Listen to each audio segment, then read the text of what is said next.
ಸೂತ್ರ 46. ತಥೋಣಿಮಾದಿ ಪ್ರಾದಿರ್ಭಾವಃ ಕಾಯಸಂಪದ ತದ್ಧರ್ಮಾನಭಿಘಾತಶ್ಚ. ಅರ್ಥ: ಆದ್ದರಿಂದ ಅಣಿಮಾದಿ ಅಷ್ಟಸಿದ್ಧಿಗಳು ದೇಹದ ಮಹತ್ವ, ದೈಹಿಕ ಗುಣಗಳ ಅವಿನಾಶತ್ವ ಮುಂತಾದವು ಬರುವವು. ಇದರಿಂದ ಯೋಗಿಯು ಅಷ್ಟಸಿದ್ಧಿಗಳನ್ನು ಪಡೆಯುವನು ಎಂದರ್ಥ. ಅವನು ಕಣದಷ್ಟು ಸಣ್ಣದಾಗಬಲ್ಲ, ಅಥವಾ ಮೇರುವಷ್ಟು ಎತ್ತರಾಗಬಲ್ಲ, ಭೂಮಿಯಷ್ಟು ಭಾರವಾಗಬಲ್ಲ, ಅಥವಾ ಗಾಳಿಯಷ್ಟು ಹಗುರವಾಗಬಲ್ಲ, ತನಗೆ ಬೇಕಾದುದನ್ನು ಜಯಿಸಬಲ್ಲ. ಸಿಂಹವು ಕುರಿಮರಿಯಂತೆ ಅವನ ಪದತಾಳದಲ್ಲಿ ಕುಳಿತುಕೊಳ್ಳುವುದು. ಇಚ್ಛಾ ಮಾತ್ರದಿಂದ ಅವನ ಬಯಕೆಗಳೆಲ್ಲ ಈಡೇರುವವು. ಸೂತ್ರ 47. ರೂಪಲಾವಣ್ಯ ಬಲ ವಜ್ರ ಸಂಹನನತ್ವಾನಿ ಕಾಯ ಸಂಪತ. ಅರ್ಥ: ರೂಪ, ಲಾವಣ್ಯ, ಬಲ, ವಜ್ರೋಪಮ ಕಠಿಣತೆ ಇವು ಕಾಯ ಸಂಪತ್ತುಗಳು. ದೇಹ ಅವಿನಾಶಿಯಾಗುವುದು, ಅದಕ್ಕೆ ಯಾವುದೂ ಹಿಂಸೆಯನ್ನು ಕೊಡಲಾರದು. ಯೋಗಿಯು ಇಚ್ಛಿಸುವ ತನಕ ಯಾವುದೂ ಅದನ್ನು ನಾಶ ಮಾಡಲಾರದು.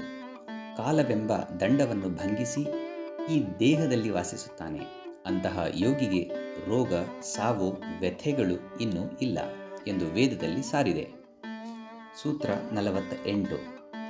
ಗ್ರಹಣಸ್ವರೂಪಿ ಸ್ಮಿತಾನ್ವಯಾರ್ಥವತ್ವ ಸಂಯಮಾದಿಂದ್ರಿಯ ಜಯ.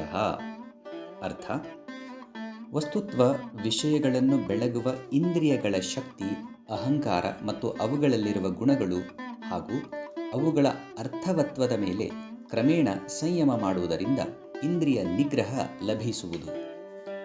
ಬಾಹ್ಯ ವಸ್ತುವನ್ನು ಗ್ರಹಣ ಮಾಡುವಾಗ ಇಂದ್ರಿಯಗಳು ಮನಸ್ಸನ್ನು ಬಿಟ್ಟು ವಸ್ತುವಿನ ಕಡೆಗೆ ಹೋಗುವವು. ಅನಂತರ ಜ್ಞಾನ ಉಂಟಾಗುವುದು.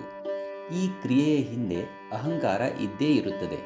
ಕ್ರಮೇಣ ಇವುಗಳ ಮೇಲೆ ಸಂಯಮ ಮಾಡುವ ಯೋಗಿಯು ಇಂದ್ರಿಯ ನಿಗ್ರಹವನ್ನು ಪಡೆಯುವನು. ನಿಮಗೆ ಕಾಣುವ ಅಥವಾ ತಿಳಿಯುವ ಯಾವುದಾದರೊಂದು ವಸ್ತುವನ್ನು ತೆಗೆದುಕೊಳ್ಳಿ. ಉದಾಹರಣೆಗೆ ಒಂದು ಪುಸ್ತಕ. ಮೊದಲು ಮನಸ್ಸನ್ನು ಅದರ ಮೇಲೆ ಏಕಾಗ್ರಗೊಳಿಸಿ. ಅನಂತರ ಪುಸ್ತಕದ ರೂಪದಲ್ಲಿರುವ ಜ್ಞಾನದ ಮೇಲೆ, ಅನಂತರ ಆ ಪುಸ್ತಕವನ್ನು ನೋಡುವ ಅಹಂಕಾರದ ಮೇಲೆ ಮನಸ್ಸನ್ನು ಏಕಾಗ್ರಗೊಳಿಸಿ. ಈ ಅಭ್ಯಾಸದಿಂದ ಇಂದ್ರಿಯಗಳೆಲ್ಲ ಜಯಿಸಲ್ಪಡುವವು. ಸೂತ್ರ 49. ತಥೋ ಮನೋಜವಿತ್ವಂ ವಿಕರಣಭಾವಃ ಪ್ರಧಾನ ಜಯಶ್ಚ. ಅರ್ಥ: ಇದರಿಂದ ದೇಹಕ್ಕೆ ಮನಸ್ಸಿನಂತೆ ವೇಗವಾಗಿ ಚಲನೆ, ದೇಹದಿಂದ ಸ್ವತಂತ್ರವಾದ ಇಂದ್ರಿಯ ಶಕ್ತಿ, ಪ್ರಕೃತಿ ಜಯ ಇವುಗಳೆಲ್ಲ ಬರುವವು. ಭೂತ ಜಯದಿಂದ ಕಾಯ ಸಂಪತ್ತು ಬರುವಂತೆ ಇಂದ್ರಿಯಗಳ ಜಯದಿಂದ ಮೇಲೆ ಹೇಳಿದ ಶಕ್ತಿಗಳು ಬರುವವು. ಸೂತ್ರ 50. ಸತ್ವಪುರುಷಯೋರತ್ಯಂತ ಖ್ಯಾತಿ ಮಾತ್ರಸ್ಯ ಸರ್ವಭಾವಾಧಿಷ್ಠಾತೃತ್ವಂ ಸರ್ವಜ್ಞತೃತ್ವಂ ಚ. ಅರ್ಥ: ಸತ್ವ ಮತ್ತು ಪುರುಷ ವಿವೇಕ ಖ್ಯಾತಿಯ ಮೇಲೆ ಸಂಯಮ ಮಾಡಿದರೆ ಸರ್ವಶಕ್ತಿತ್ವ ಮತ್ತು ಸರ್ವಜ್ಞಾತೃತ್ವ ಲಭಿಸುವವು. ಪ್ರಕೃತಿಯನ್ನು ಗೆದ್ದ ಮೇಲೆ ಪುರುಷ ಮತ್ತು ಪ್ರಕೃತಿಗೆ ಇರುವ ಭೇದವನ್ನು ತಿಳಿದು ಪುರುಷನು ಅವಿನಾಶಿ, ಶುದ್ಧನು, ಪೂರ್ಣನು ಎಂದು ತಿಳಿದ ಮೇಲೆ ಸರ್ವಶಕ್ತಿತ್ವ, ತ್ರಿಕಾಲಜ್ಞಾನಗಳು ಬರುವವು. ಸೂತ್ರ 51. ತದ್ವೈರಾಗ್ಯಾದಪಿ ದೋಷ ಬೀಜಕ್ಷಯೇ ಕೈವಲ್ಯಂ. ಅರ್ಥ: ಈ ಶಕ್ತಿಗಳನ್ನೂ ಕೂಡ ಬಯಸದಿರುವುದರಿಂದ ಪಾಪ ಬೀಜ ನಾಶವಾಗುವುದು. ಇದೇ ನಮ್ಮನ್ನು ಕೈವಲ್ಯ ಪದವಿಗೆ ಒಯ್ಯುವುದು. ಅವನು ಏಕಾಕಿಯಾಗುತ್ತಾನೆ, ಮುಕ್ತನಾಗುತ್ತಾನೆ. ಸರ್ವಶಕ್ತಿತ್ವ ಮತ್ತು ಸರ್ವಜ್ಞತೆಗಳನ್ನು ಕೂಡ ತೊರೆದ ಮೇಲೆ ಸ್ವರ್ಗ ಸುಖ ಪ್ರಲೋಭನೆಗಳನ್ನು ಕೂಡ ಜಯಿಸುತ್ತಾನೆ. ಯೋಗಿಯು ಇಂತಹ ಅದ್ಭುತ ಸಿದ್ಧಿಗಳನ್ನೆಲ್ಲ ನೋಡಿ ತ್ಯಜಿಸಿದ ಮೇಲೆ ಅವನು ಗುರಿಯನ್ನು ಸೇರುತ್ತಾನೆ. ಈ ಸಿದ್ಧಿಗಳೆಲ್ಲ ಏನು? ಕೇವಲ ತೋರಿಕೆ. ಅವುಗಳೇನು ಕನಸಿಗಿಂತ ಉತ್ತಮವಲ್ಲ. ಸರ್ವಶಕ್ತಿತ್ವವೂ ಕೂಡ ಒಂದು ಕನಸೆ. ಇದು ಮನಸ್ಸಿನ ಮೇಲೆ ನಿಂತಿದೆ. ಮನಸ್ಸು ಎಲ್ಲಿಯವರೆಗೂ ಇದೆಯೋ ಅಲ್ಲಿಯವರೆಗೂ ನಾವು ಇದನ್ನು ತಿಳಿದುಕೊಳ್ಳಬಹುದು. ಆದರೆ ನಮ್ಮ ಗುರಿ ಮನಸ್ಸನ್ನು ಮೀರುವುದು. ಸೂತ್ರ 52. ಸ್ಥಾಣ್ಯುಪಣಿಮಂತ್ರಣೆ ಸಂಗಸ್ಮಯಾಕರಣಂ ಪುನರನಿಷ್ಟ ಪ್ರಸಂಗಾತ್. ಅರ್ಥ: ಪುನಃ ಬರುವ ಅನಿಷ್ಟಕ್ಕೋಸುಗವಾಗಿ ಯೋಗಿಯು ದೇವತೆಗಳ ಔಪಚಾರಿಕ ಮಾತಿಗೆ ಬೆರಗಾಗಕೂಡದು ಅಥವಾ ಆನಂದಿಸಕೂಡದು. ಇನ್ನು ಎಷ್ಟೋ ಅಪಾಯಗಳಿವೆ.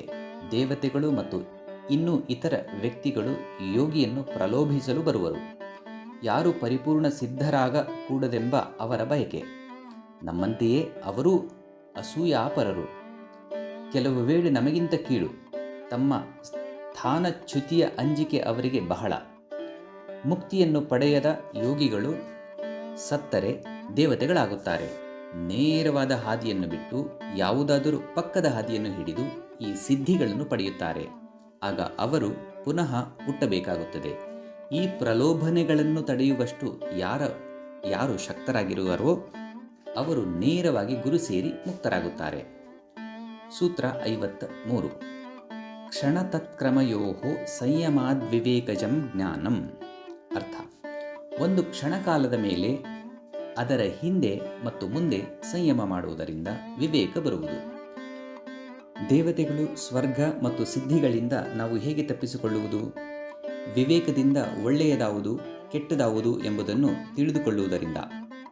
ಆದ ಕಾರಣವೇ ವಿವೇಕ ಶಕ್ತಿಯನ್ನು ಬಲಗೊಳಿಸುವುದಕ್ಕೆ ಒಂದು ಸಂಯಮವನ್ನು ಕೊಟ್ಟಿರುವುದು. ಒಂದು ಕ್ಷಣಕಾಲದ ಮೇಲೆ ಅದರ ಹಿಂದೆ ಏನಾಯಿತು, ಮುಂದೆ ಏನಾಯಿತು ಎನ್ನುವುದರ ಮೇಲೆ ಸಂಯಮ ಮಾಡುವುದೇ ಅದು. ಸೂತ್ರ 54. ಜಾತಿ ಲಕ್ಷಣ ದೇಶೈರನ್ಯತಾ ನವಚ್ಛೇದ ತುಲ್ಯಯೋಸ್ತಥ ಪ್ರತಿಪತ್ತಿ.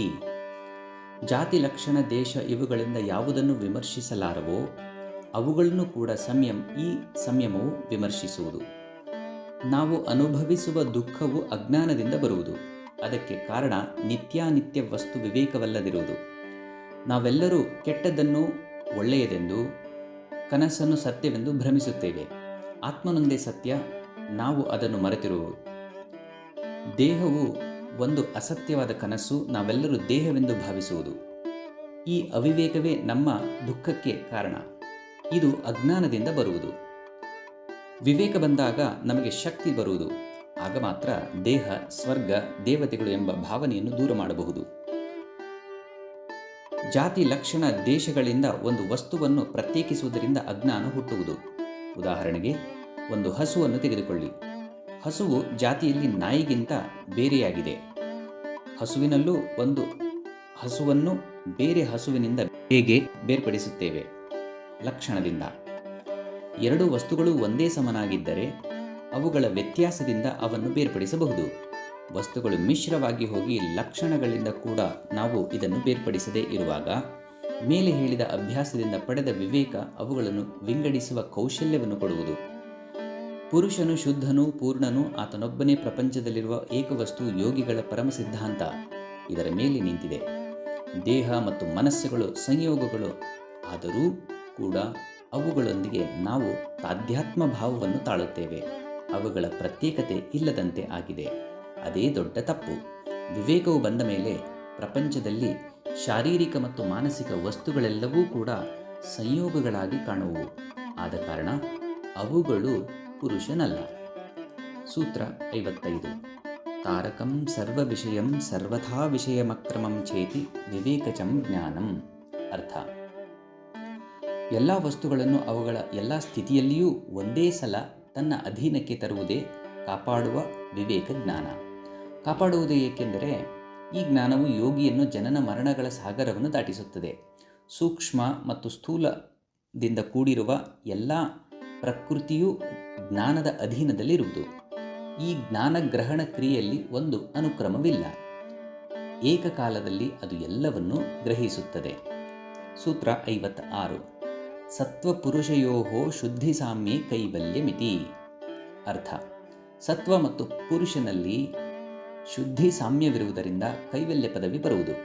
ದೇವತೆಗಳಿಂದ ಹಿಡಿದು ಒಂದು ಸಣ್ಣ ಕಣದವರೆಗೂ ಆತ್ಮವು ತಾನು ಯಾವುದರ ಅಧೀನದ ಮೇಲೆ ನಿಂತಿಲ್ಲವೆಂದು ತಿಳಿದರೆ ಅದಕ್ಕೆ ಕೈವಲ್ಯ, ಮುಕ್ತಿ. ಈಗ ಶುದ್ಧ ಮತ್ತು ಅಶುದ್ಧಗಳ ಮಿಶ್ರವಾದ ಸತ್ವ ಪುರುಷನಷ್ಟು ಪರಿಶುದ್ಧವಾದ ಮೇಲೆ ಇದು ಸಿದ್ಧಿಸುತ್ತದೆ. ಆಗ ಸತ್ವ ಗುಣವು ನಿರ್ವಿಶೇಷವು ಪರಮ ಪವಿತ್ರವಾದ ಸಾರವು ಆದ ಪುರುಷನನ್ನು ಪ್ರತಿಬಿಂಬಿಸುವುದು.